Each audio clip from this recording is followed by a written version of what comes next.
Assalamualaikum warahmatullahi wabarakatuh.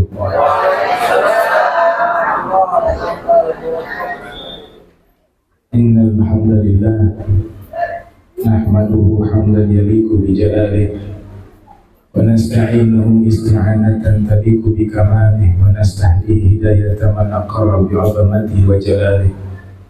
Thumma nusalli wa nusallim ala sayyidina Muhammadin wa alihi amma ba'du.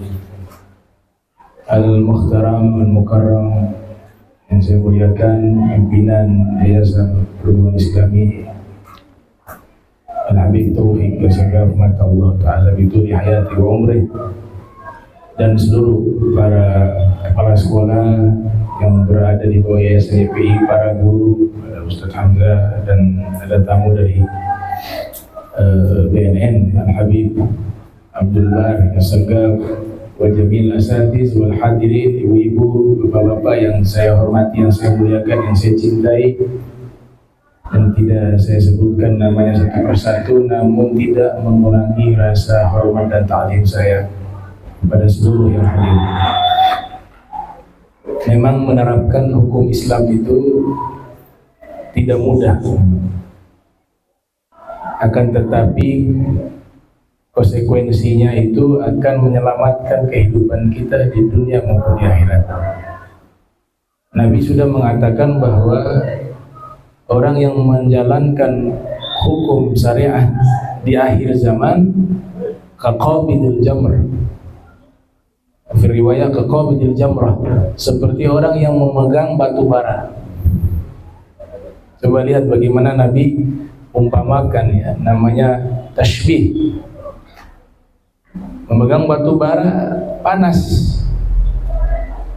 menyakitkan. Akan tetapi orang yang berpegang teguh dengan syariat Islam, dia sudah mendapatkan garansi dari Allah dan dari Rasul Muhammad SAW, diberikan kedudukan yang istimewa di sisi Allah, diberikan keberkahan hidup di dunia, dan diberikan anugerah dengan surga di akhirat. Itu konsekuensi menerapkan syariat. Bahkan syariat ini disebutkan di dalam riwayat, kalau dia menghidupkan nilai-nilai Islam inda fasadi ummati, kata Nabi, di saat umatku dalam keadaan kerusakan, baik rusak secara moral, akhlak, adab, kemudian dia hidupkan ini syariat, maka baginya pahala 100 orang syahid fisabilillah, 100 syahid. Kita mulai dari hal yang sederhana dan dilakukan secara bertahap. Tadi kebiasaan berjabat tangan antara lelaki yang bukan mahram dengan wanita yang bukan mahram.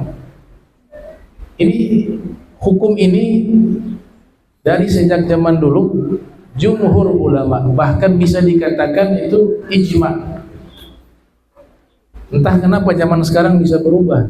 Ada tokoh-tokoh agama yang berjabat tangan dengan santri perempuannya, bahkan dicium dadahnya. Coba merujuk lagi kepada ulama-ulama terdahulu yang sudah terkenal kapasitas keilmuannya, kesolehannya, kezuhudannya. Itu mereka mengatakan berjabat tangan itu tidak dibolehkan bagi laki-laki yang bukan mahram dengan wanita yang bukan mahram.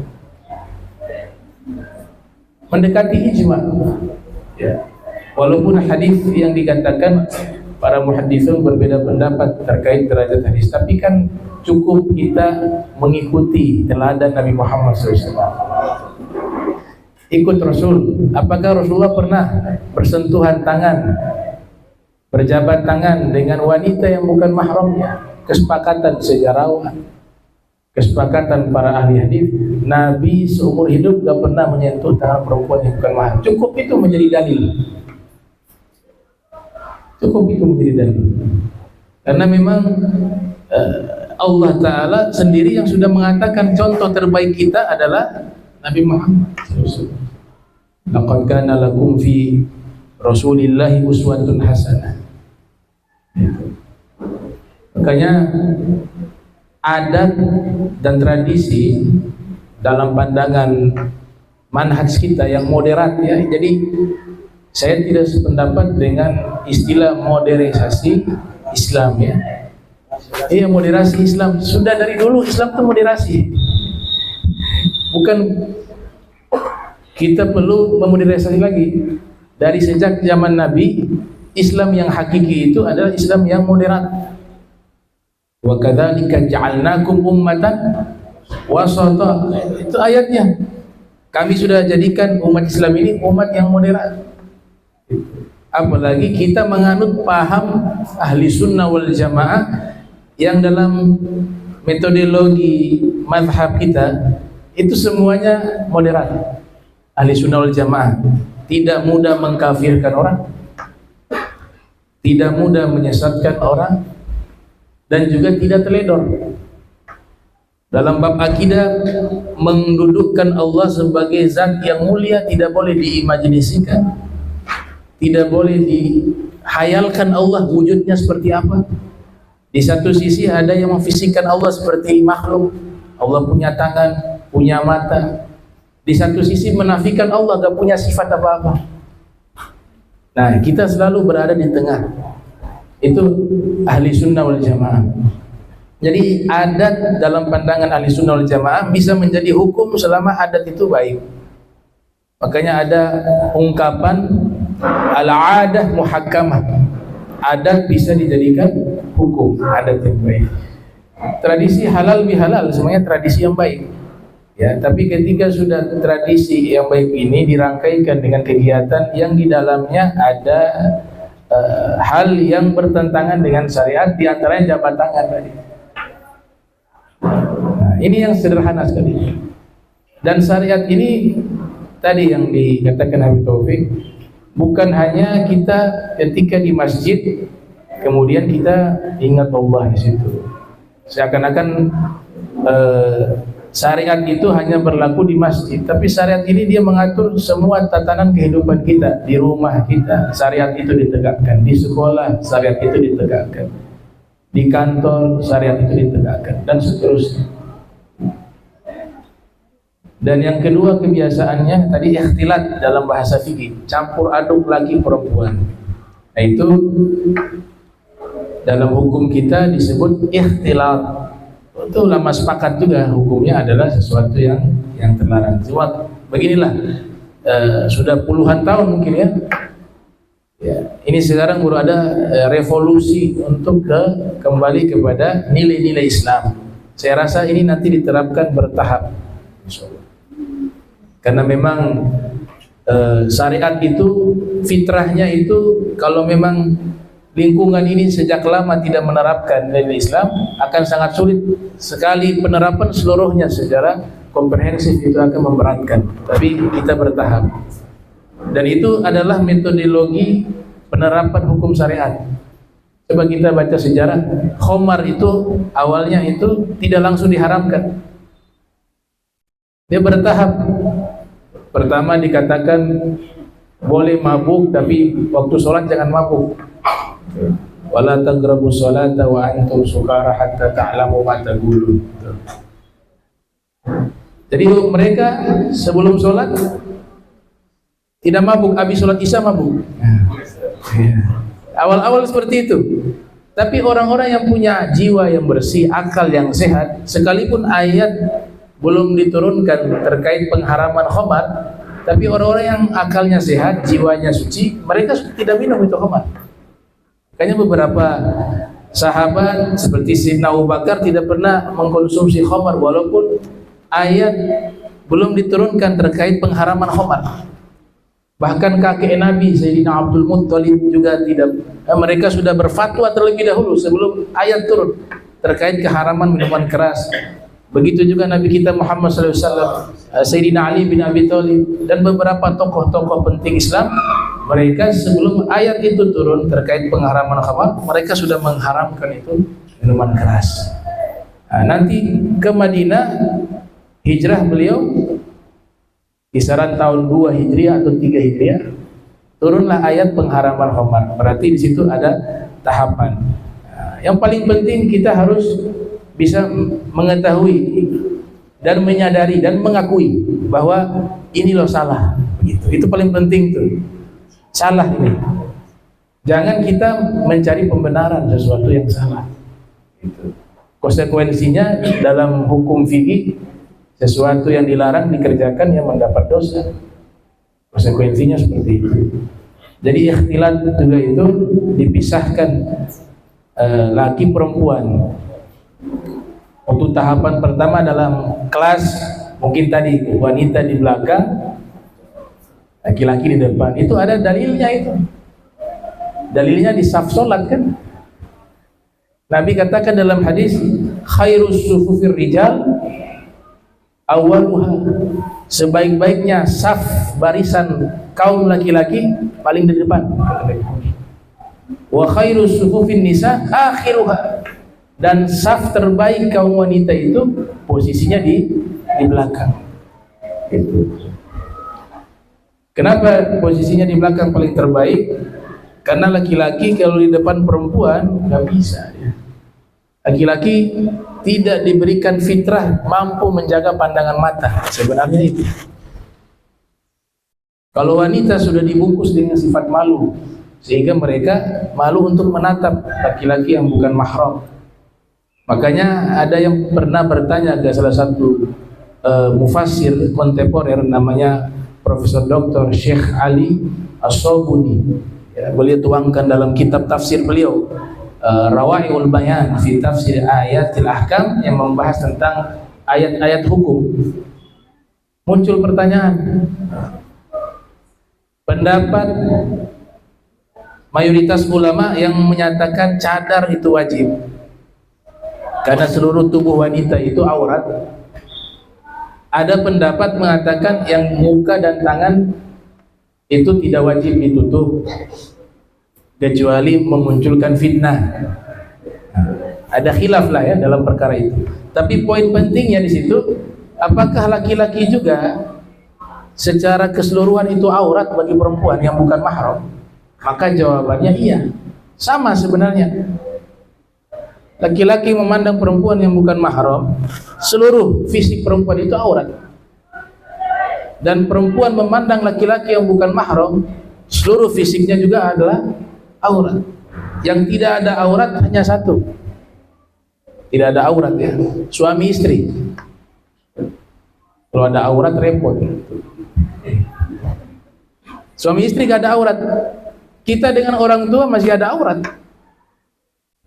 Kita dengan saudara kita masih ada aurat. Ma baina surrati wa rukbati. Pusar dan lutut untuk laki-laki. Nah, ini pembahasan aurat bab fikih cukup panjang. Nah, yang ingin saya tekankan di sini, kenapa yang disuruh pakai cadar perempuan padahal auratnya sama, laki-laki juga secara fisik seluruhnya aurat. Tapi kenapa yang ditekankan menggunakan kerudung, jilbab dan juga cadar dalam pendapat ulama lainnya itu perempuan? Alasannya adalah kalau laki-laki sekalipun seluruh fisiknya aurat, wanita dibungkus dengan sifat malu. Mereka itu punya sifat malu, tidak mau menatap laki-laki. Tapi kalau laki-laki tidak punya malu, perempuan cantik lewat, dia akan lihat. Sehingga sudah ada cadar yang sifatnya apa? Ma'nawi bagi perempuan. Maka sebab itulah laki-laki tidak menggunakan penutup secara keseluruhan. Coba Bapak bisa bayangkan juga kalau laki-laki juga diwajibkan cadar. Ini repot ini. Semua dipikir perempuan, kelihatan mata doang. Apalagi kasus kemarin kan ada tuh ya, transgender yang umroh tapi masuk ke kelompok perempuan menggunakan pakaian perempuan. Hakada. Jadi syariat ini memang disetting sesuai fitrah. Hukumnya sama tapi penerapannya berbeda antara laki dan perempuan. Nah, ini mungkin yang ingin saya pesankan ya, kita menerapkan syariat secara bertahap. Insya Allah dengan waktu berjalan, nilai-nilai Islam itu akan bisa diterapkan secara komprehensif, secara keseluruhan. Nah, ini sudah ada niat baik. Nah, kita harus mendukung, dari guru juga mendukung, dan kita harus yakin semua syariat yang Allah tetapkan itu semuanya baik. Tidak ada hukum syariat itu yang sengaja memberatkan umatnya atau di situ ada tujuan yang tidak baik. Semuanya ada baik. Coba kita perhatikan, kenapa tidak bisa disentuh perempuan yang bukan mahram kalau kita menggunakan akal sehat? Karena Allah ingin memuliakan perempuan dan Allah ingin memuliakan kehormatan laki-laki. Dia sudah punya yang halal. Analogi yang sederhana, barang mahal itu susah disentuh. Ada batu mulia, ya, intan berlian, tidak mungkin yang punya intan berlian itu dia taruh di pinggir jalan, siapapun bisa sentuh, siapapun bisa lihat. Tapi diletakkan di tempat yang khusus. Makin mahal batu tersebut, benda tersebut, makin ketat penjagaannya, makin sulit dilihat, makin sulit disentuh. Jadi Allah memberikan satu penghormatan kepada kaum wanita karena mulia, karena barang mahal. Untuk laki-laki Allah mendidik agar menjadi orang yang suci. Makanya bahasa Al-Quran athhar lakum, tujuannya agar mensucikan kalian. Nah, ini terkait masalah tadi penerapan syariat. Dalam ruang lingkup yang sangat sederhana, di lembaga sosial yang paling terkecil adalah keluarga, kemudian sekolah dan lingkungan masyarakat. Itu tahapan-tahapan syariat yang kita terapkan. Nah, terkait tema yang diangkat, daurul adab wal ilm fi tahqiq ar-riasah al-islamiyah, kalau diterjemahkan ke bahasa Arab, peran adab dan ilmu di dalam mewujudkan kepemimpinan Islam. Adab dan ilmu dua hal yang tidak bisa dipisahkan dalam tinjauan hukum Islam. Orang yang punya ilmu tidak punya adab, maka ilmu itu gak ada manfaat. Orang memiliki adab tapi tidak punya ilmu juga, maka adab itu pasti akan keliru. Karena untuk bisa mengetahui adab dan akhlak yang benar dibutuhkan pengetahuan. Pengetahuan itu adalah ilmu. Makanya para pemikir di bidang ilmu akhlak, mereka mengatakan kalau bicara tentang adab itu produk pemikiran manusia. Makanya adab itu artinya dari kata akal, hasil akal dalam berpikir, nilai-nilai kebaikan yang standarnya adalah pemikiran manusia. Sehingga di setiap negara, setiap wilayah, tata keramanya satu dengan lainnya berbeda. Itu yang dalam bahasa kita disebut tata krama, bahasa di Jawa ya. Kemudian ada namanya etika dari kata etos, mengambil dari bahasa serapan Yunani.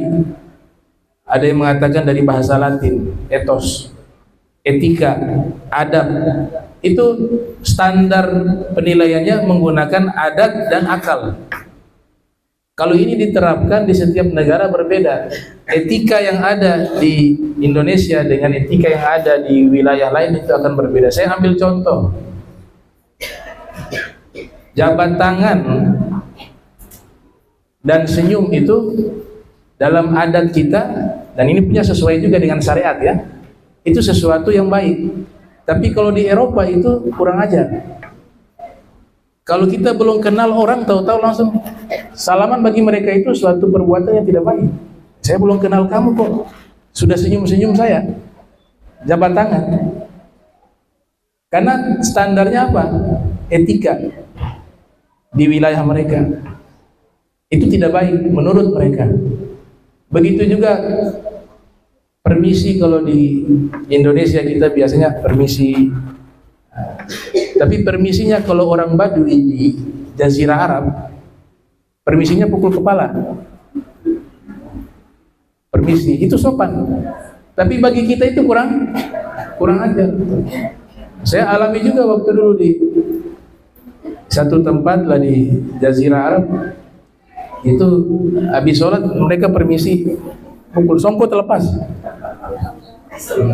Saya beli kepala. Saya hafal tuh wajahnya. Sebentar saya mau permisi ke dia juga nih. Saya permisi, saya pukul buat sekali.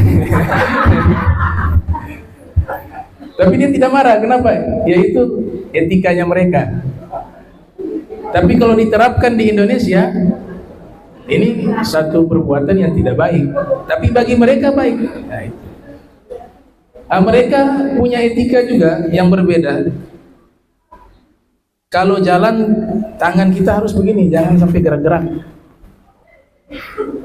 Sekalipun laki-laki dengan laki-laki, khawatir kalau tangan gerak-gerak sentuh pantat mereka, itu pelecehan besar bagi mereka. Bisa mereka, dan tidak mau tahu sengaja atau tidak sengaja. Jadi kita jalan begini di wilayah Baduy. Itu perbedaan kenapa? Etika. Jadi etika sesuai dengan kondisi, ada tradisi, adab juga sesuai dengan pemikiran. Kebaikan yang nilainya dari hasil pemikiran manusia. Tapi ketika berbicara akhlak, nah, kalau terminologi akhlak merujuknya ke ajaran Islam.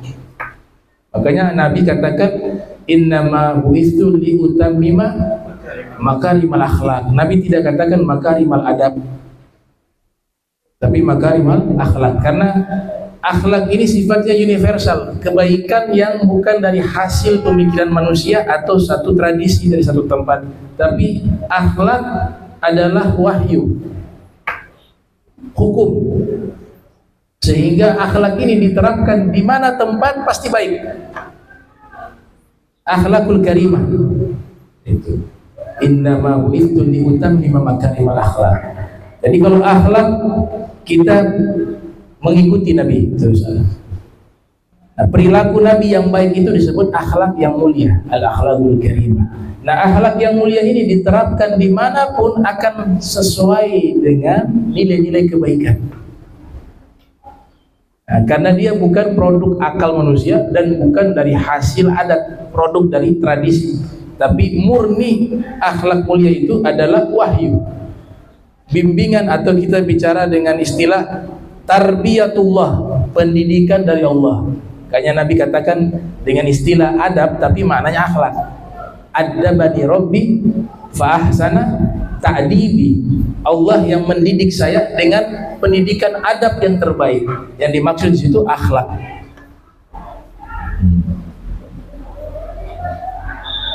Nah, sehingga ada satu syair, saya katakan tadi ilmu dan adab dua hal yang tidak bisa dipisahkan. Ada syair dari guru tua, ya, guru tua menggubah sebuah syair mengatakan bil ilmi wal akhlaqi idrakul muna in rumta ilma la takun mutakabbira. Dengan ilmu dan akhlak kamu akan meraih apa yang kamu cita-citakan. Jika kamu telah mendapatkan ilmu tersebut, maka janganlah kamu menjadi orang yang sombong. Nah, tadi dikaitkan ada ilmu, ada akhlak. Tidak bisa dipisahkan. Bahkan ulama-ulama terdahulu lebih fokus mempelajari adab dan akhlak dibanding mempelajari ilmu. Ada muridnya Imam Malik namanya Abdullah bin Wahab. Apa kata beliau? Saya belajar kepada Imam Malik bin Anas selama 20 tahun. 19 tahun saya belajar adab dan akhlak. 1 tahun saya belajar ilmu. Wa kadzalika Abdullah bin Mubarak yang lahir tahun 118 Hijriah, wafat 181 Hijriah.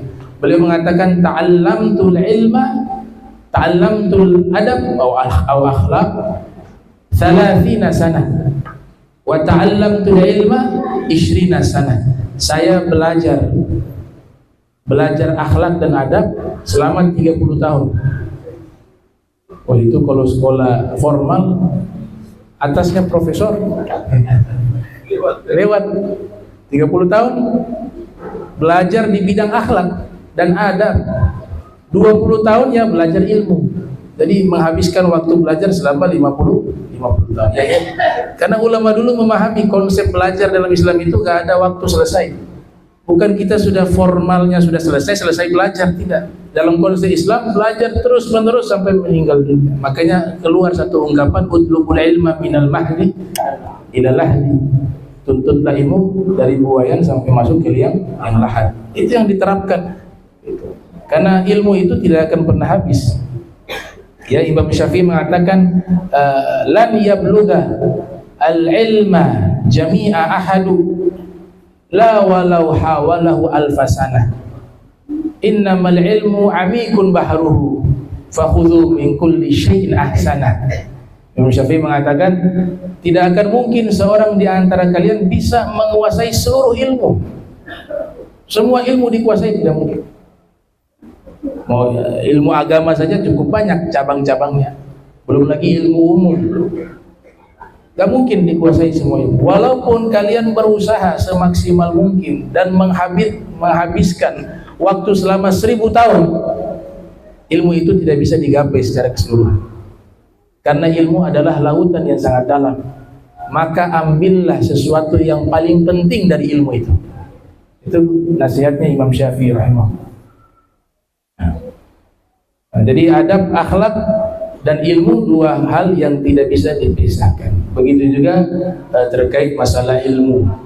Ilmu juga sangat penting.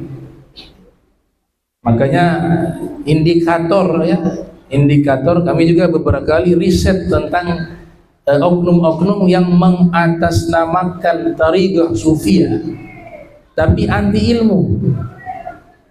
Jangan belajar ilmu, nanti bisa sombong. Ilmu tidak penting, tapi mengatasnamakan tariqah. Indikator tariqah itu menyimpang adalah ketika tariqah itu mengajarkan kepada pengikutnya untuk jangan belajar. Kenapa diindikasikan tariqah semacam ini menyimpang? Jawabannya hanya satu, karena ajarannya bertentangan dengan ajaran Nabi Muhammad SAW. Bagaimana bisa dikatakan jangan belajar, sedangkan Nabi sendiri mengatakan thalabul ilmi faridatun ala kulli muslim. Nabi yang katakan nuntut ilmu hukumnya wajib bagi setiap muslim. Kalau ada yang sombong karena ilmunya, yang salah bukan ilmunya, orangnya. Masa di rumah kita ada tikus, gara-gara tikus kita hilangkan tikus pakai rumah saja biar tikus tidak ada. Itu kan pemikiran analogi yang sangat kacau. Keluarkan tikusnya itu, rumahnya gak salah. Jangan menghilangkan tikus dengan cara membakar rumah, tapi keluarkan itu tikus. Diracun juga gak apa-apa dalam hukum Islam, karena tikus termasuk hewan yang membawa penyakit. Ada beberapa hewan yang kita tidak dilarang untuk membunuhnya, tapi dilarang membunuh dengan menggunakan api, riwayat, atau membunuh dengan cara menyiksa. Makanya ilmu satu hal yang sangat penting. Nah, berkaitan dengan tema ini, ar-riasa al-islamiyah tadi, kepemimpinan Islam ini kan luas sekali. Dari pemimpin yang paling di bawah, yaitu suami menjadi pemimpin bagi keluarganya. Kullukum ra'in wa kullukum mas'ulun an ra'iyatihi. Setiap dari kalian pemimpin dan setiap pemimpin diminta tanggung jawab. Dari cakupan yang lebih luas lagi, ada pemimpin di daerah, ada wali kota, bupati, gubernur, negara, ada presiden. Dulu di masa Islam ada khalifah diistilahkan. Semua ini punya konsekuensi tanggung jawab. Makin tinggi jabatannya, makin berat konsekuensi tanggung jawabnya di hadapan Allah Subhanahu wa taala. Nah, orang yang memimpin satu wilayah, yang dia pimpin bukan hanya manusia. Hewan-hewan itu juga masuk wilayah pemimpin. Makanya Sayyidina Umar bin Khattab ketika menjabat sebagai khalifah, yang kekuasaannya tersebar, yang kekuasaannya meluas sampai ke wilayah Irak. Beliau pernah mengatakan, "Lau saqatat syahlatun ala syatil ifrad la khusitu an us'ala anha." Seandainya ada anak kambing terpeleset di Sungai Efrat, di pinggiran jalan Sungai Efrat, karena jalanan rusak. Anak kambing, kata beliau, terpeleset. Saya sebagai pemimpin, yaitu Umar bin Khattab, takut di hari kiamat Allah akan bertanya tentang hal itu. Berarti apa mafhum yang bisa kita tangkap? Sayyidina Umar memahami bahwa ketika beliau menjabat sebagai pemimpin, beliau punya tanggung jawab juga, bukan hanya kepada manusia, tapi hewan pun juga itu masuk tanggung jawab pemimpin. Makin berat. Makanya ulama dulu, orang-orang soleh terdahulu, justru ketika ditawarkan jabatan mereka menolak. Bahkan ada yang dipaksa untuk menjabat, mereka lari, hijrah. Mungkin kalau zaman sekarang jadi aneh, ya, dikasih jabatan lari, gak mau kamu.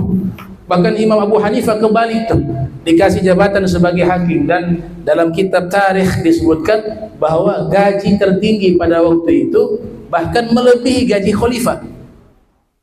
Jabatan sebagai hakim, Godi dalam bahasa Arabnya, Al-Godi. Imam Abu Hanifah ditawarkan jabatan sebagai hakim, beliau tidak mau. Beliau beralasan, saya belum mampu, padahal sudah punya kapasitas keilmuan yang luar biasa, Imam Abu Hanifah. Dan takut akan sabda Nabi yang mengatakan perbandingan hakim al-Ghodiyani finnar wal-Ghodhi fil jannah.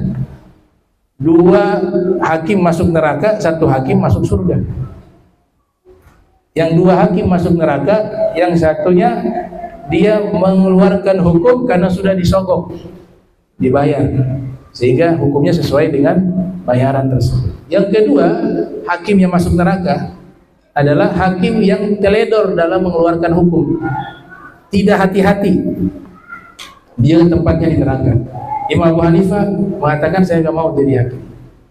Kemudian dikasih ancaman oleh pemimpin pada waktu itu, kalau kamu tidak mau jadi hakim, kami akan masukkan kamu ke dalam penjara. Apa jawaban beliau? As-sijnu ahabbu ilayya minal qadha'i. Penjara lebih saya sukai daripada saya menjabat sebagai hakim. Akhirnya masuk penjara. Masuk penjaranya karena menolak jabatan. Tapi fi hadzal zaman jabatan dikejar. Karena pandangannya berbeda. Orang terdahulu memandang bukan gajinya berapa, penghormatan di tengah masyarakat karena memiliki jabatan. Mereka mandangnya bukan di situ. Mandangnya, mampu tidak saya memikul jabatan ini, karena nanti akan ditanya oleh Allah di yaumil qiyamah. Makanya salah satu guru kami mengatakan, pejabat zaman dulu ketika mereka menjabat diistilahkan rekeningnya berkurang, rekening uang. Itu pejabat yang benar. Artinya apa? Uang pribadi juga dikeluarkan untuk maslahat rakyat. Pejabat sekarang rekeningnya yang berkurang jadi bertambah ketika jadi pejabat. Jadi mau cari itu, pernah ada salah satu pejabat ingin menerapkan dan mengikuti pejabat-pejabat Islam di masa lampau. Saya mengatakan, oh berat, susah. Kenapa susah, Bib? Kalau pejabat-pejabat di masa lampau yang tadinya mereka pengusaha kaya raya, ketika jadi pejabat jatuh miskin. Itu pejabat di masa lampau. Seperti Khalifah Umar ibn Abdul Aziz, yang beliau adalah orang yang kaya raya, tapi ketika menjadi khalifah untuk beli kain kafan, waktu meninggal uang tidak cukup. Tidak ada uang beli kain kafan. Berapa harga kain kafan? Ya karena mereka lihat ini jabatan tanggung jawab. Ini jabatan tanggung jawab. Nah inilah dua poin penting, al-ilmu wal adab. Nah, berkaitan tentang masalah kepemimpinan ini, ada satu riwayat dari Sayyidina Umar bin Khattab. Nanti ada korelasi dengan tema tersebut. Ini hadis diriwayatkan, hadis mauquf diriwayatkan oleh Imam Ad-Darimi yang lahir tahun 181 Hijriah, wafat 255 Hijriah. Sayyidina Umar bin Khattab pernah mengatakan, yahdimul islama zallatul alim wa jidalul munafiq bil kitab wa hukmul a'immatil mudillin. Yahdimul Islam, lafaz yahdimul Islam kalau diterjemahkan secara makna kamus itu artinya yang menghancurkan agama Islam. Nah, hakikatnya agama Islam tidak akan bisa dihancurkan karena agama Islam ini yang jaga Allah. Itu jaminan. Dan Imam Nawawi pernah mengatakan ketika banyak orang memberikan julukan kepada Imam Nawawi sebagai muhiddin, gelarnya orang yang menghidupkan agama Islam, itu gelarnya Imam Nawawi. Beliau mengeluarkan fatwa, lam aj'al al-hilla man laqabani bi muhiddin. Saya tidak halalkan siapapun yang memberikan julukan kepada saya dengan muhiddin, orang yang menghidupkan agama Islam. Emang siapa saya? Agama Islam ini miliknya Rabb, miliknya Allah Ta'ala, miliknya Nabi Muhammad SAW. Masa gara-gara saya agama Islam tetap eksis? Kemudian beliau mengatakan, inna hadza din hayyun qaimun la yahtaju ila man yuhyi. Sesungguhnya agama Islam ini senantiasa akan hidup dan tegak di muka bumi ini, tidak butuh kepada orang yang menghidupkannya. Itu bahasa hakikat. Tapi kita kan butuh pembuktian sebagai orang beriman, kita wajib membela agama kita. Nah, manfaatnya bukan kepada Allah, manfaatnya kepada diri kita. In tansurullaha yansurkum wa yutsabbit aqdamakum. Jika kalian membela agama Allah, Allah akan bela kalian. Dan Allah akan kokohkan langkah kaki kalian di atas kebenaran. Pembelaan terhadap agama kita itu harus. Tapi hakikatnya agama ini tanpa ada yang membela, tetap agama ini agama yang mulia dan tetap agama Islam ini akan dijaga oleh Allah Subhanahu wa taala. Itu hakikatnya. Itu yang dikatakan oleh Imam Nawawi. Nah, tapi 3 oknum ini yang merusak kemuliaan Islam. Hakikatnya juga bukan Islam menjadi rusak sebab 3 oknum ini, tapi justru mereka yang rusak, mereka yang binasa.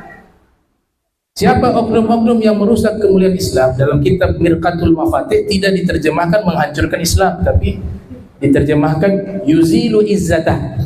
3 oknum ini membuat hilang kemuliaan agama Islam. Yang pertama, zallatul alim, orang berilmu yang menyimpang, apalagi berilmu agama, menyimpang.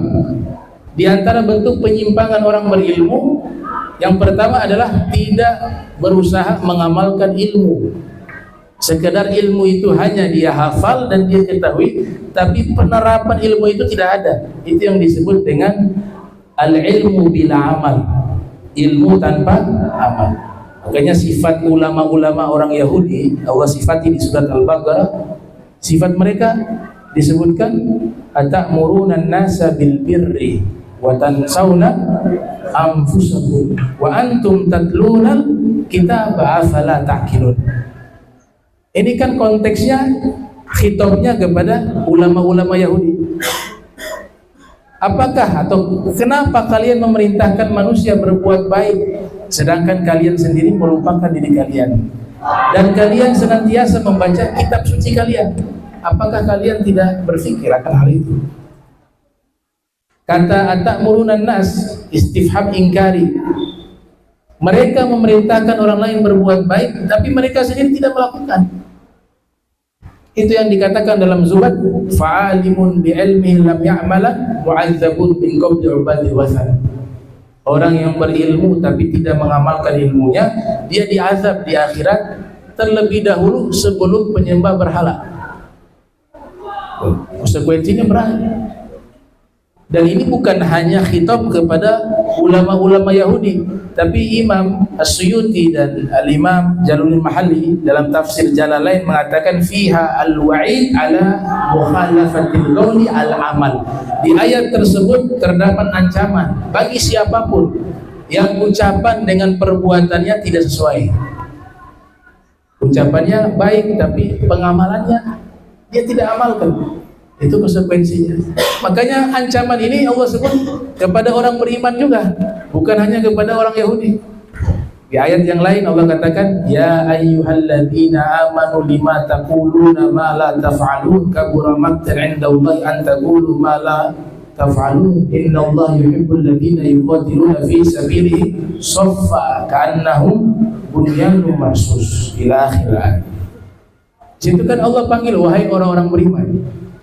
Berarti hitopnya kepada kita. Jangan pernah kalian mengatakan sesuatu yang tidak pernah kalian lakukan. Sungguh Allah sangat murka atas apa yang kalian katakan namun kalian tidak mengamalkan.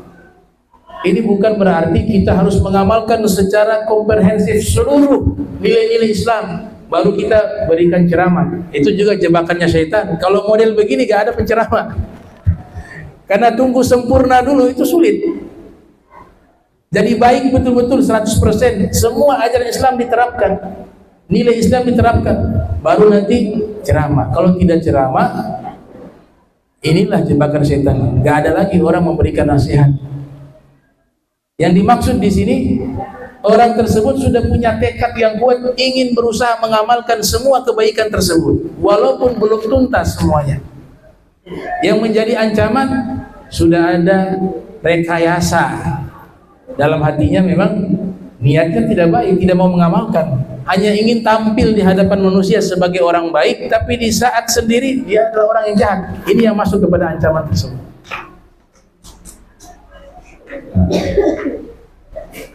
Nah, Imam Syafi'i, nah mereka paling takut nih ayat begini. Sampai Imam Junaid gak mau ceramah gara-gara ayat tersebut. Tidak mau ceramah. Saya takut masuk ke ayat ini, mengatakan sesuatu yang tidak diamalkan. Rasa takut itu. Makanya ulama sepakat. Ya, Imam Syafi'i mengatakan innal faqih wal faqih bi fi'lih wa laysal faqih bi nutqih wa maqalih. Orang yang ahli hukum adalah orang yang mengamalkan, bukan hanya sekedar ucapan. Begitu juga Al-Habib Abdullah bin Husain bin Thawih mengatakan al-ilmu khasyatu kulluh yu'raf bidzaka ahlu. Ilmu adalah rasa takut kepada Allah Subhanahu wa taala. Al-ilmu bil a'mali yazku bil ahwali wa laysa bil aqwali wa kasratil jidali. Ilmu itu dengan amal, bukan dengan ucapan. Bahkan Sayyidina Umar bin Khattab mengatakan inna akhwafa ma akhafu ala hadhil ummah al-munafiq al-alim.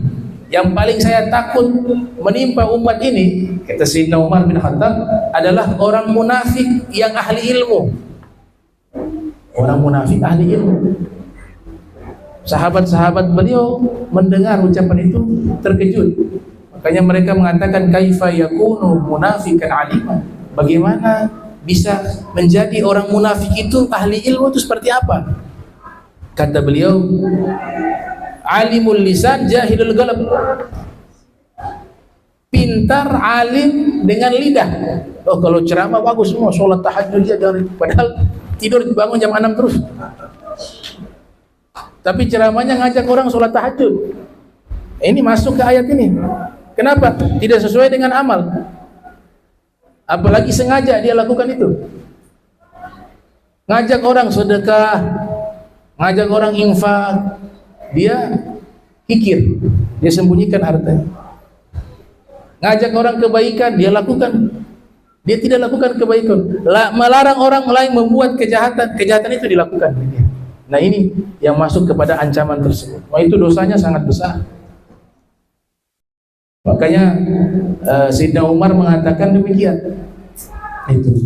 Ada syair mengatakan ghairu taqiyyin ya'murun nasa bit-tuqa tabibun yudawin nasa wa huwa sagim. Orang yang tidak bertakwa tapi menyuruh orang lain untuk bertakwa, maka bagaikan seorang dokter yang mengobati orang yang sakit sedangkan dokternya sedang sakit parah. Wa huwa sagim. Dalam ungkapan yang lain Imam Ghazali mengatakan al-ilmu bila amal junun. Ilmu tanpa amal adalah satu hal yang gila, suatu kegilaan. Wal amal bila ilm la yakun, dan amal tanpa ilmu tidak mungkin terwujud. Imam Ghazali rahimahullah. Nah, ini kasus ini terjadi di masa Nabi Muhammad SAW. Ya Allah perlihatkan orang-orang yang semacam ini. Dipertemukan Nabi dengan kelompok manusia semacam ini yang menyuruh orang lain berbuat baik tapi dia tidak lakukan, melarang orang lain untuk tidak melakukan hal yang buruk tapi keburukan itu justru dilakukan. Itu Nabi ketemu waktu Isra, ya. Dalam riwayat Sahih Bukhari, Rasulullah SAW bersabda, marartu lailata usniya bi birijalin. Saya berjumpa dengan sekelompok manusia di malam saya diisrakan oleh Allah Ta'ala. Ini perjalanan gaib. Kok bisa Nabi Isra dari Makkah ke Palestina, bertemu dengan orang-orang ahli neraka. Ya karena ini rihlah goib, bukan rihlah yang ada di alam dunia saja. Sehingga Allah tunjukkan juga neraka itu seperti apa, surga itu seperti apa. Nah, Nabi bertemu dengan sekelompok manusia yang mereka itu disebutkan oleh Nabi tukhratu shifahuhum bimagharib binnar, menggunting-gunting bibir mereka dengan gunting yang terbuat dari api. Itu Nabi saksikan kelompok manusia itu. Kemudian Nabi mendekati mereka dan Nabi bertanya, faqultu, Nabi bertanya, man antum, kalian ini siapa? Apa dosa yang kalian lakukan sehingga Allah azab seperti itu? Kata mereka apa? Kunna na'muru bil khair wa la na'ti wa nanha 'anil syarr wa na'ti. Kami adalah kelompok manusia yang dulu hidup di dunia, kami ngajak manusia lain berbuat baik, tapi kami tidak lakukan kebaikan. Dan kami melarang manusia lain untuk jangan berbuat perbuatan buruk tersebut, tapi justru kami yang melakukan perbuatan buruk tersebut. Nah, ini riwayat yang sahihah. Ya, jadi kelompok manusia ini bertemu dengan Nabi Muhammad SAW. Nah, ini oknum orang berilmu tapi menyimpang, dia merusak kemuliaan agama Islam. Ada ulama yang gampang disogok. Sebenarnya nggak pantas disebut ulama. Ulama itu gelar terhormat. Ya, minta-minta ke pejabat, minta tanah, minta ini, minta uang. Ada oknum-oknum itu.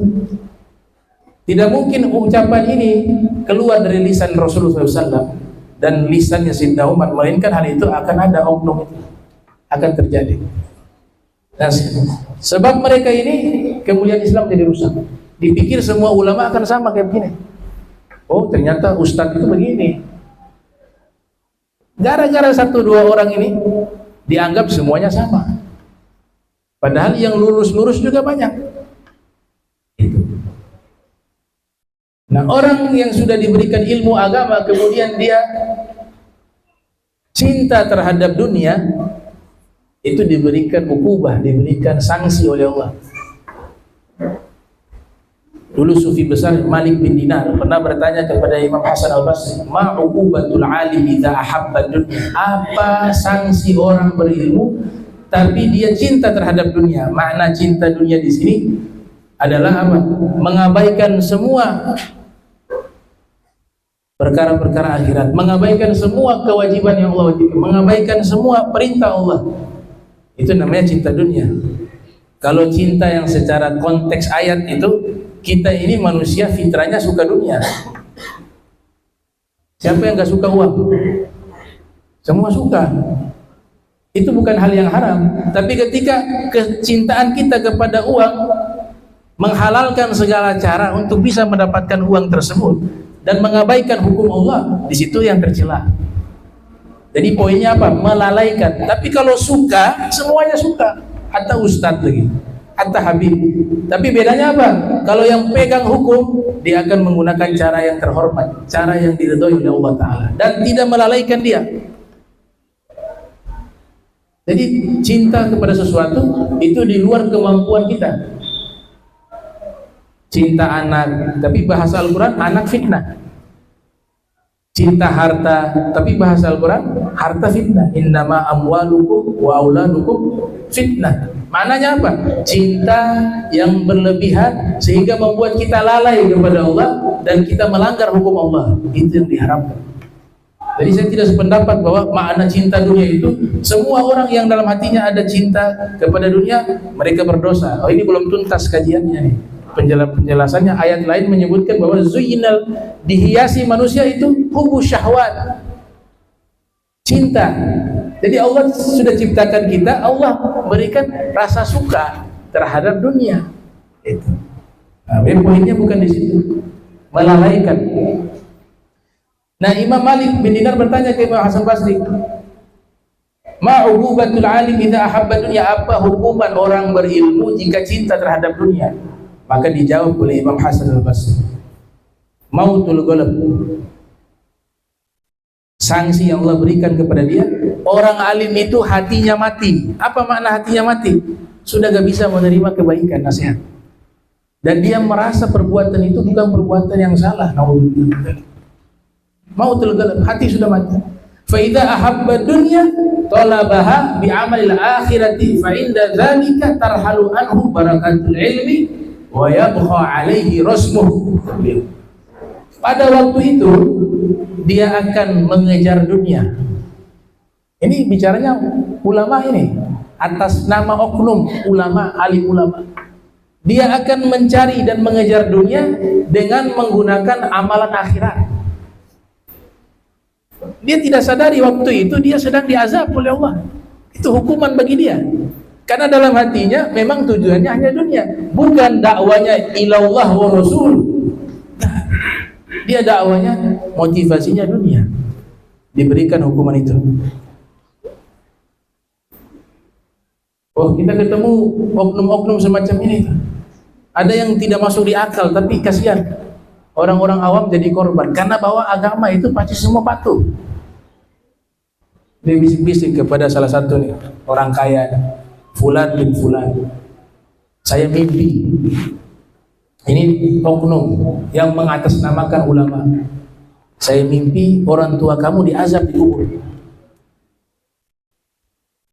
Wah, dengan nama orang tua, siapa sih anak yang hatinya tidak tersentuh? Ah, begitu. Iya, diazab ibu bapak. Ibu bapaknya sudah meninggal. Tapi tenang, saya bisa bantu. Wah, ini udah di Tuhan dia, bukan ulama lagi. Bisa bantu masalah alam kubur. Levelnya bukan lagi oknum alim ulama, tapi oknum alim ulama yang sudah masuk ke wilayah Tuhan. Ini bukan cerita bohong, bukan fitnah. Karena saya juga sengaja meneliti orang-orang begini. Saya temukan. Terus bagaimana cara bantunya? Cara bantunya nanti saya kasih amalan. Nah, mulai dah bawa amalan akhirat. Ada amalan saya dapat dari guru saya. Ada sanadnya.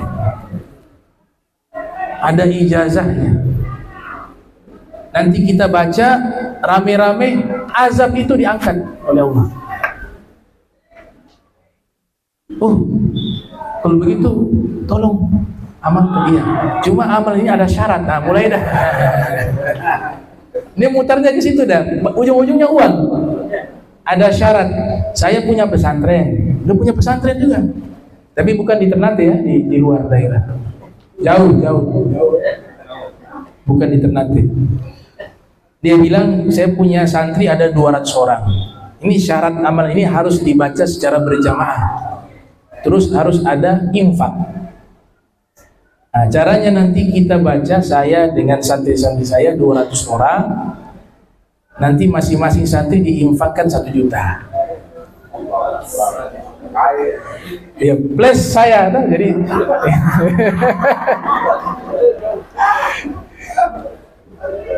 plus ustadznya, plus oknum ulamanya, jangan saya sebut ustadz, oknum ya. Gak pantas ustadz disebut ustadz seperti ini, gak pantas ulama disebut ulama seperti ini. Ini oknum. Dilapor sama saya ini, kebetulan yang orang kaya ini termasuk anak majelis saya. Didatangi rumah saya, Bi, ada amalan begini. Waduh, waktu awal dia cerita saya sudah paham. Sudah pasti ujung-ujungnya minta uang kan? Ada infak gitu. 200 juta lebih. Oh, saya bilang salam dari saya. Kalau boleh nanti sebentar saya mau telepon, nomornya ada. Bilang itu ada kadzab. Tahu kadzab? Satu kedustaan. Bohong, jangan dikasih, bohong. Ditelepon. Saya bilang, ya, saya kira Musailimah al-Kadzab itu sudah mati. Dan Musailimah al-Kadzab nabi palsu. Ternyata pengikut-pengikutnya masih ada sampai sekarang. Yang kadzab-kadzab. Nah, ditutup tuh telepon. Berarti satu kebohongan. Nah, ini terjadi bukan satu, banyak yang kayak begini. Makanya kata beliau, saat itu mereka ilmunya apa? keberkahan ilmunya sudah tidak ada kalau model begini. Sekalipun dia hafal Al-Quran 30 juz, hafal hadis kutubus sittah, hafal itu kitab-kitab fikih, tapi penerapannya tidak ada, apalagi menipu umat dengan cara semacam ini, maka mereka saat itu sedang dihukum oleh Allah. Mencari dunia menggunakan amal akhirat. Ada yang kemarin lebih parah lagi tuh, ceramah pakai tarif 200 juta.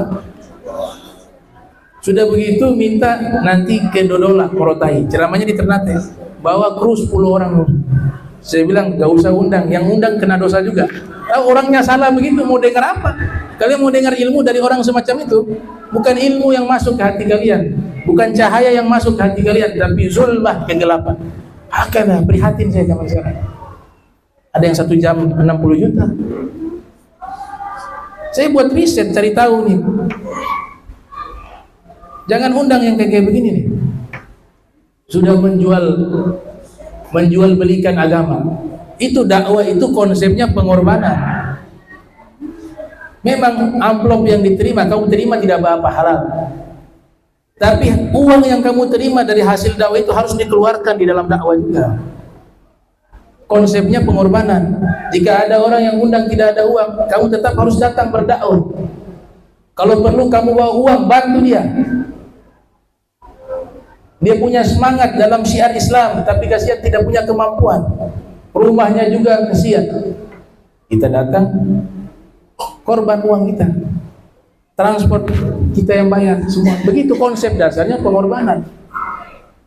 200 juta itu ceramah 1 kali, libur 1 tahun cukup ya. Untuk 1 tahun kebutuhannya terpenuhi. 200 juta, ikhwan, haza bukan fitnah, ini panitianya yang lapor ke saya, panitianya yang lapor. Panitianya di Ternate ini mengundang Fulan bin Fulan salah satu. Ya, dari luar juga.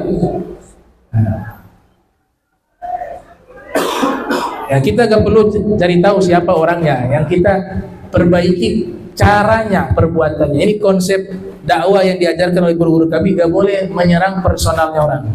Makanya kita gak pernah sebut nama. Tapi yang ingin saya giring adalah apa? Perbuatan semacam ini salah, gak boleh. Perbuatan ini yang harus kita jauhi. Makanya gak usah pakai manajemen kalau dakwah. Hubungi langsung, ya udah, berangkat. Dakwah mempermudah, bukan mempersulit. Terus lucunya pakai minta bonus lagi. Nanti habis dakwah sudah bayar 200 juta, orang mau jalan-jalan ke Dodola, Morotai. Ini mau dakwah apakah mau wisata? Pertanyaan muncul. Saya bukan memuji diri saya, tidak ya. Ini saya punya hal, sering ikut saya berdakwah ke Halmahera. Dia tahu bagaimana saya berdakwah. Dia tahu bagaimana pengorbanan kami.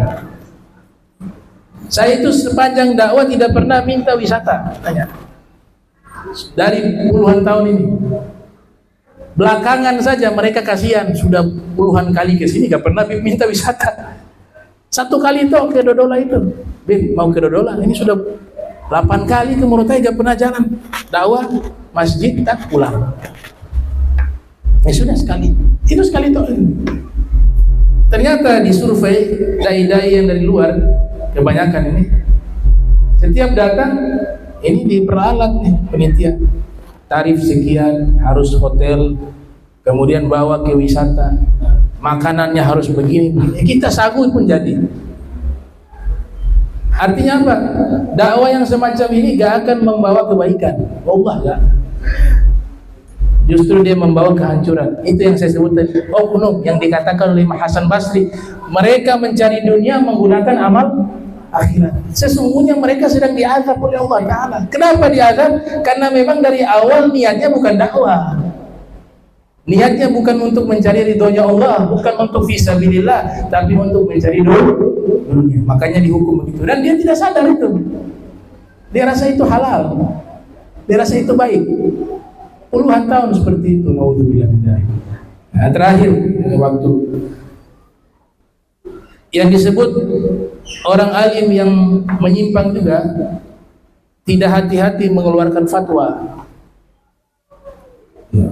Orang tanya hukum langsung fatwanya begini, begini. Ini fatwa juga bisa berubah-ubah sesuai selera. Yang dulunya haram, tahu-tahu sekarang jadi halal. Tidak konsisten di dalam mengeluarkan atau menyatakan suatu hukum. Makanya fatwa itu berkaitan dengan masalah hukum sangat berat tanggung jawab. Karena urusannya dengan Allah. Ini agama bukan milik pribadi siapa. Agama ini, agama Islam miliknya Allah Subhanahu wa taala. Inna dina indallahi Islam. Sesungguhnya agama di sisi Allah adalah agama Islam. Di sisi kan artinya milik. Kata indah itu dalam bahasa Arab bisa artinya milkun. Sesungguhnya agama milik Allah itu Islam. Makanya ketika berfatwa, siapa yang sudah berani berfatwa, itu ada riwayat mengatakan ajra'ukum 'alal futya ajra'ukum 'alan nar. Siapa yang sudah berani berfatwa, sudah berani siap masuk neraka. Di riwayat, siapa di antara kalian yang sudah berani berfatwa, maka dia sudah berani untuk masuk ke dalam neraka. Ini oknum yang merusak kemuliaan Islam. Yang pertama, saya kasih tuntasnya dua lagi, saya singkat-singkat. Terakhir, yang kedua, oknum yang merusak kemuliaan Islam adalah apa? Munafik. Jidalul munafik bil kitab. Orang-orang munafik yang jika berbicara selalu membawa ayat suci Al-Quran. Tapi orang munafik itu tujuannya bukan Islam, ingin merusak Islam, bukan untuk mengangkat agama Islam. Alladzi yudhirul imana wa yubtinul kufra, alladzi yudhirus sunnah wa yubtinul bid'ah. Mereka menampakkan keimanan tapi dalam hatinya menyembunyikan kekufuran. Mereka menampakkan sunnah Nabi tapi dalam hatinya ingin menyebarkan bid'ah, membuat kerusakan. Coba lihat zaman sekarang tafsir Al-Quran yang sudah paten. Kita kalau mengkaji tafsir Al-Quran ulama terdahulu, kita baca sampai hari ini gak selesai. Saking banyaknya ulama tafsir menulis tafsiran-tafsiran Al-Quran. Ada Imam At-Tabari, ada Imam Bagawi, ada Imam Qurtubi, ada Imam Fakhruddin Ar-Razi, dan masih banyak para imam dalam tafsir. Metode mereka sudah jelas, menafsirkan Al-Quran dengan ayat dengan hadis, ayat dengan ilmu alat, ayat dengan pengetahuan ilmu fikih dan sebagainya. Sekarang muncul satu tafsiran baru, liberalis, menafsirkan tidak menggunakan kitab-kitab tafsir terdahulu, tapi mereka menafsirkan dengan akal mereka sendiri. Sampai kesimpulannya mencengangkan itu, menghalalkan pernikahan sesama jenis terakhir, mengatasnamakan Al-Quran, membawa ayat suci Al-Quran. Itu terjadi. Nah, ini yang merusak kemuliaan agama Islam. Tapi ada garansi dari Nabi Muhammad SAW bahwa akan muncul sekelompok ulama yang menjaga agama ini, mensterilkan pemahaman-pemahaman menyimpang tersebut. Yahmilu hadzal ilmi min kulli khalafin uduluh yanfuna tahrifal qawli wa intihadal mubtili wa ta'wilal jahil. Senantiasa akan menjaga ilmu ini, ilmu agama Islam. Setiap generasi muncul ulama-ulama yang adil dan terpercaya, dengan sebab mereka menafikan daripada tafsiran, perubahan tafsiran dari orang-orang ekstremis dan tipuan dari orang-orang batil. Masuk tadi itu orang-orang munafik yang pura-pura bahas tafsir, ya, muncul pemahaman liberal, muncul pemahaman apa lagi, sekuler, muncul pemahaman apa, produk-produk mereka menyamakan semua agama sama. Apa bahasa modernnya? Ya, pluralisme, sekularisme itu memisahkan agama, hanya bahas ritual ibadah saja. Jangan bahas masalah negara, jangan bahas masalah kepemimpinan, jangan bahas masalah-masalah pemerintahan, jangan bahas masalah politik. Itu secara tidak sadar banyak orang Islam diracuni dengan pemikiran itu. Itu anak pemikiran sekularisme, memisahkan agama ajaran Islam dari masalah-masalah politik, pemerintahan. Islam membahas semuanya. Pemerintahan dibahas, politik dibahas. Lah, masalah toilet saja yang sepele itu dibahas dalam Islam, apalagi masalah yang besar. Adab-adab di kamar mandi dibahas. Nah, itu produk dari mereka, orang-orang munafik yang mengatasnamakan Islam. Dan kita belajar dari sejarah Turki, di awal runtuhnya Daulah Utsmaniyah, paham itu yang diterapkan oleh Kamal atau sekularisme. Nah, ada juga pluralisme, semua agama sama benarnya, semuanya bisa masuk surga. Pernah dengar kan itu? Ini sudah dikatakan 1000 tahun lalu oleh Sayyidina Umar bin Khattab, akan muncul orang munafik membawa Al-Quran, berbicara atas nama Al-Quran, tapi tafsirannya menyimpang. Ya, so ada banyak di luar ya. Di luar. Dirubah tuh hukum memilih pemimpin. Ulama salaf jelas. Kita bukan memusuhi orang Kristen, orang Yahudi, tidak sama sekali. Antum tahu dalam sejarah itu banyak khalifah seperti Harun ar-Rasyid mengangkat dokter pribadi, bahkan sebagai menteri kesehatan itu orang Nasrani, Jirjius namanya, di masa Daulah Abbasiyah. Tapi sebatas apa? Mengurus masalah kesehatan. Karena Imam Al-Mawardi membagi jabatan pemimpin ada dua, ada tanfiz, ada tafwid. Tanfiz itu adalah eksekutif, tafwid legislatif yang bisa membuat keputusan dan hukum. Kalau tanfiz gak bisa, hanya menerapkan hukum yang sudah dibuat. Kalau Imam Al-Mawardi sebagai pakar tata negara Islam yang wafat tahun 450 itu dalam kitab Al-Ahkamus Sultaniyah mengatakan kalau yang non muslim bisa menjabat sebagai jabatan tanfiz, pelaksana saja, itu tidak dilarang menurut Imam Al-Mawardi. Tapi ketika tafwid harus orang Islam. Banyak bicara dalilnya ayat 7 kali diulang-ulang ya, bahwa tidak ada pemimpin yang non muslim, dilarang oleh Allah, pemimpin Nasrani wa Yahudi. Dalam Al-Quran 7 kali diulang-ulang. Sebenarnya bukan 7 kali, ada 15 kali, lebih dari itu, 15 kali. Tapi intinya poinnya bukan di situ. Kalau berbicara tafsiran, cari-cari tafsir pasti akan dapat yang berbeda. Namanya juga tafsir. Ini mengatakan pemimpin, ini mengatakan teman dekatnya begitu. Kalau cari-cari tetap akan dapat. Wah, imam perempuan saja, makmumnya laki-laki, sekalipun dalam fikih ini hal yang sangat tidak umum. Tapi kalau kita cari-cari ada pendapat ulama yang mengatakan boleh imamnya perempuan, makmumnya laki-laki. Kalau nyari-nyari, tapi gaul ustaz, satu pendapat yang janggal. Ini pendapat imam besar, Imam At-Tabari, Imam Ibnu Rif'ah dan beberapa ulama lainnya. Tapi yang jumhur kan nggak boleh. Nah, sama dengan tafsiran. Kita pakai aja pendekatan sejarah deh. Mulai dari masa Nabi memimpin sampai Daulah Utsmaniyah terakhir di Turki. Runtuh tahun berapa? 1924 Masehi ya. Ada tidak khalifah yang non muslim? Tidak ada. Jangankan khalifah, gubernur diistilahkan dengan amir, tidak ada satupun yang non muslim. Semuanya Islam. Itu sudah dalil paling kuat. Kalau bicara para fuqaha, jelas para fuqaha yang lagi paham kesimpulan hukum. Imam Nawawi mengatakan tidak boleh, Imam Sakhawi mengatakan tidak boleh, Imam At-Tabari mengatakan tidak boleh, Al-Imam Ibnu Arabi Al-Maliki mengatakan tidak boleh, Al-Imam Hafiz Ibnu Hajar mengatakan tidak boleh, Ibnu Hajar Haytami wa Asqalani Al-Haytami mengatakan tidak boleh. Ulama salaf mayoritas mengatakan tidak boleh. Yang mengatakan boleh kebanyakan ulama belakangan, mutakhirin. Ya. Seperti di Mesir Muhammad Abduh dan muridnya Rashid Ridho mengatakan boleh. Kenapa mengatakan boleh? Kita harus tahu kondisi sosial waktu itu dijajah Prancis. Yang menjadi pemimpin orang-orang termasuk Napoleon Bonaparte itu sampai ke sana. Nah, mereka hidup sezaman dengan Napoleon Bonaparte. Kalau gak bilang fatwa itu gak keluar, pemimpinnya gak boleh orang kafir, bisa dihabisi sama mereka. Itu kondisi yang ada. Nah, mutakhirin ada Syekh Yusuf Qaradawi. Nah, mereka pendapatnya kalau dibandingkan dengan pendapat ulama salaf dan juga Al-Quran sudah jelas. Dan sejarah juga jelas, tidak ada satupun pemimpin daripada yang non muslim memimpin umat Islam di tempat mayoritas umat Islam.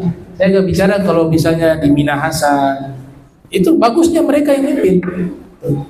Di daerah yang mayoritas non muslim, di Bali nggak ada masalah. Itu. Kemudian kadang-kadang digiring perbandingan yang tidak seimbang. Bagaimana memilih pemimpin Islam yang tidak baik, yang korupsi, dengan pemimpin non muslim yang adil? Perbandingannya sudah pesimis, sudah menyudutkan. Memang yang non muslim juga semuanya baik ketika menjadi pejabat. Kenapa yang digembar-gemborkan Islam? Ya jelas karena mayoritas pejabat orang Islam, karena kita berada di negara yang mayoritas Islam. Tapi bukan berarti yang non muslim juga tidak ada yang seperti itu.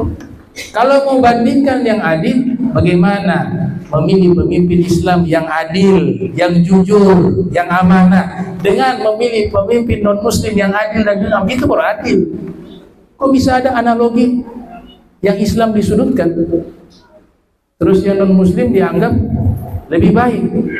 Nah, ini beberapa hal yang perlu diluruskan. Nah, itu beberapa oknum yang merusak. Yang terakhir adalah hukum yang keluar dari pemimpin-pemimpin yang menyimpang. Itu. Saya tutup dengan tafsiran surat Fatihah. Ada dulu kiai di Semarang, Kiai Soleh Darat. Beliau menafsirkan Al-Quran menggunakan bahasa Jawa pertama. Ya, judulnya Faidur Rahman. Ini guru dari Raden Ali Kartini, Kiai Soleh Darat. Beliau menafsirkan surat Fatihah berbeda dengan ulama pada umumnya, terutama sampai pada ayat waladhdallin, orang-orang yang menyimpang. Itu beliau tafsirkan dua. Yang disebut orang-orang yang menyimpang, yang pertama yaitu orang-orang yang alergi dan menjauhi ilmu syariat, ilmu tasawuf, ilmu akidah. Ini gak suka dengan ilmu-ilmu ini. Orang muslim itu dianggap apa? Sudah menyimpang. Yang kedua, yang tersesat adalah orang-orang yang menuhankan dunia dan hawa nafsu. Yang dituhankan uang sebenarnya, yang dituhankan jabatan, bukan Allah. Itu yang Nabi katakan, ta'isa abdu dinar wa abdu dirham. Celaka orang hamba dinar, dinar mata uang emas.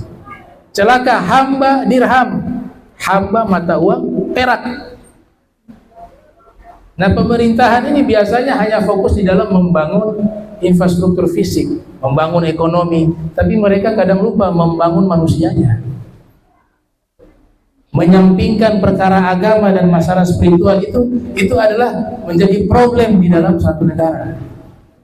Jadi kalau mau membangun dua sisi, jangan mengajak rakyat menjadi orang yang materialisme dan hedonisme, bahwa kehidupan di dunia itu yang ada hanya materi saja sebagai tujuan kehidupan, dan memuaskan hawa nafsu saja, bersenang-senang saja.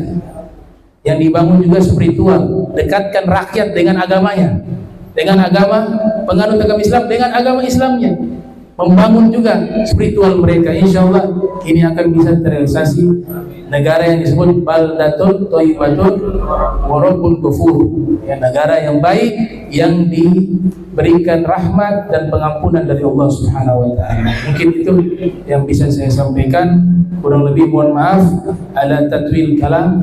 Walafu minkum, wassalamualaikum warahmatullahi wabarakatuh. Bismillahirrahmanirrahim. Alhamdulillahirabbil alamin. Allahumma shalli wa sallim ala sayyidina Muhammad. Allahumma jam'ana hadha jam'a marhuma wa tafarraqna bi tafarruqan ma'suma wa la tajal minna wa la minna shay'an mahruma. Subhanaka bihamdika asyhadu an la astaghfiruka wa atubu ilaik. Wa sallallahu alaihi wasallam Muhammadin wa ala alihi wa sahbihi wa sallam. Walafu minkum, wassalamualaikum warahmatullahi wabarakatuh.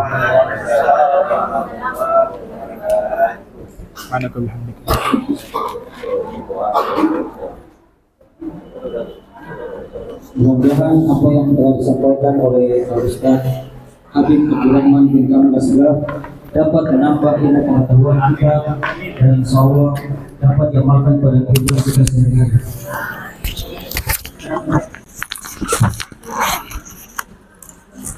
Selanjutnya penutup acara kita pada pagi menjelang siang hari dengan bacaan basmalah. Bismillahirrahmanirrahim. Bacaan hamdalah. Alhamdulillahirobbilalamin. Wabillahi taufiq wal hidayah. Wassalamualaikum warahmatullahi wabarakatuh. Waalaikumsalam warahmatullahi wabarakatuh.